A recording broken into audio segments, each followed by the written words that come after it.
You ask Tiger to solve. This deals with linear equations with one unknown. The final result is w equals 11/2. Let's solve it step by step. Group all w terms on the left side of the equation. Add 2w to both sides. Group like terms. Simplify the arithmetic. Group like terms. Simplify the arithmetic. Group all constants on the right side of the equation. Subtract 18 from both sides. Simplify the arithmetic.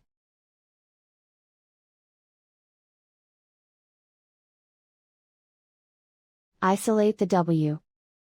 Divide both sides by 8. Simplify the fraction.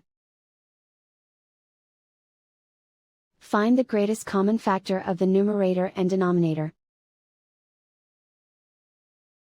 Factor out and cancel the greatest common factor.